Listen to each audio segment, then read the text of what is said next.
Ito na. Dito muna tayo mga bossing. Very clear. It was agreed by the minority leader. Ito muna tayo mga kababayan. Senator, I make of record the time. It's 4:31 p.m. Mr. President.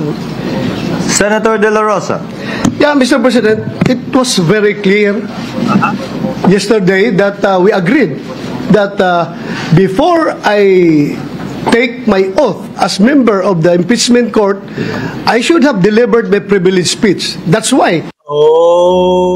Yun yung pinaglalaban niya yun ni Bato de la Rosa na pinag-usapan daw kahapon na ginagawa naman po nilang pang-delay ho, mga bossing. Inaabuso naman. Sige, kung sakali na napag-usapan dati, inaabuso. Yung kay Bongo, ang haba-haba.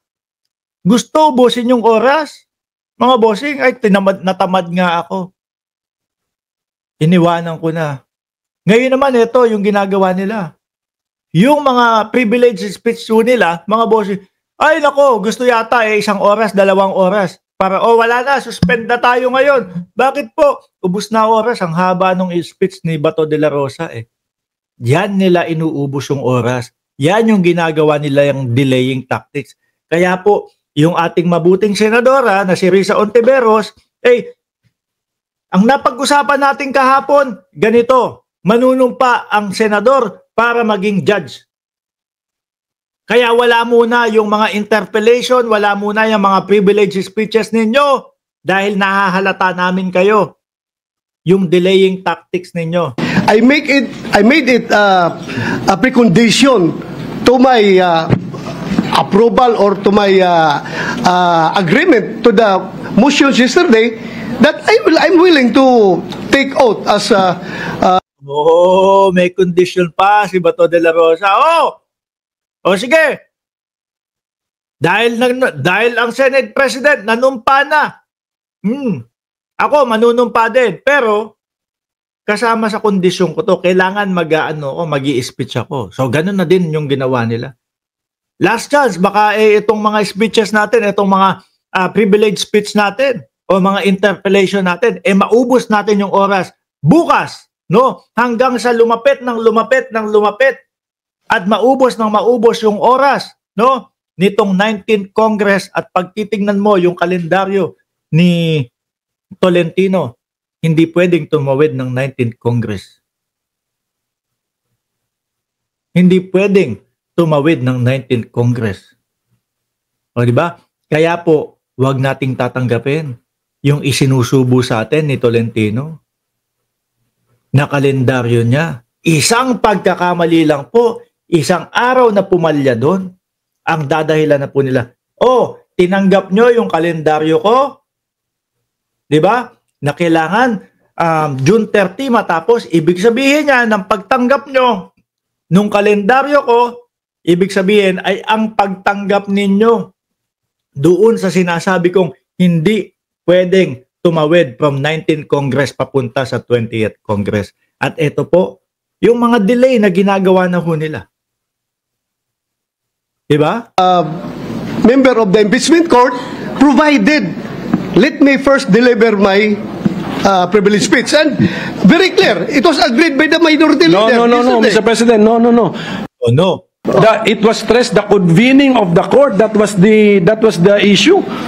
And the agreement natin, the oath taking is not the convening of the court. That's very clear, Mr. President. Madami pala. Tingin nyo ba hindi naiintindihan ni Bato de la Rosa? O sinasadya lang ho nila magtanga-tangahan? No? Sinasadya nilang magtanga-tangahan para talagang maudlot, para talagang maatras itong impeachment na ito. Several members are raising their hands. May I first acknowledge our Majority Floor Leader, Senator Tolentino. Thereafter, our Deputy Minority Floor Leader, Senator Ontiveros. Senator Tolentino may proceed. With the permission of the gentleman. Mr. President, let me remind the gentleman that yesterday this representation moved to expunge from the records the word agreement. Precisely because this representation would want that all matter that arose yesterday should be express stipulations coming from the mandate of the Constitution. Yung agreement po siguro inalis na natin to reflect the solemnness of the proceedings. Manunumpa lang, ang dami nyo pang cheche boreche. Ayaw nyo lang talagang matuloy. Yesterday. So, kung ano po yun na pag-usapan, Mr. President, siguro yung dalawang ginoo na lamang muli ang magkasundo, pero the record should not reflect the word agreement. Iyon po lang yung sinasabi ko, Mr. President. Maraming salamat po. Mr. Noted. President, Senator, this prior is, to this is important because it's related. So, what I'm asking Senator to be, Pimentel, you may proceed. What I'm asking to be enforced is the motion approved already, Mr. President. So we had approved by the plenary. A motion was approved by the plenary. So yun lang. Na manunumpa sila. Tuloy na. Pinatatagalo nila, mga kababayan. Sabi ni Tay Tigas Tolentino, kasama ka na sa paraiso ni Digong Duterte. Ayun, talo. 'Di ba?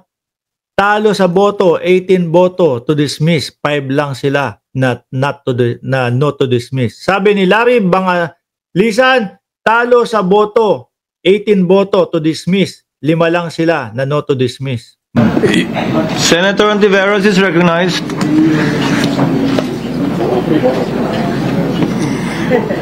I second the motion of the minority leader, Mr. President. The motion to implement the approved motion. Napakahirap naman po I-stop ko lang po. Sabi ni Porty Yogi, yung napagbotohan kanina tungkol sa remand motion ni Bato, hindi naman requirements para mag-proceed sa impeachment. Sabi nga hingan na lang natin sila kung ano masasabi nila, no?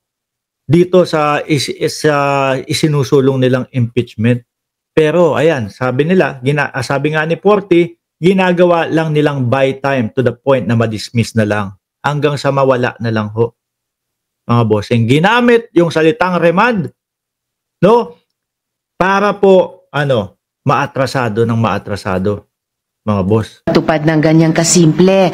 Mr. President, under Section 3 of our Rules of Procedure on Impeachment Trials, the presiding officer shall administer the prescribed oath or affirmation to the members of the Senate then present and to the other members as they shall appear, whose duty it shall be to take the same.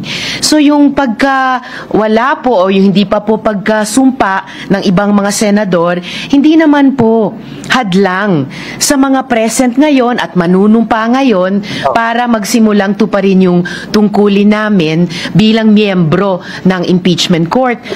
Kasi yan naman talaga ang napag-usapan pinapahaba kung ano-ano ang pinapasok nitong mga Duterte Black para lang maatras yung panunumpa. Kasi pag nakapanumpa na sila, wala na, tuloy-tuloy na.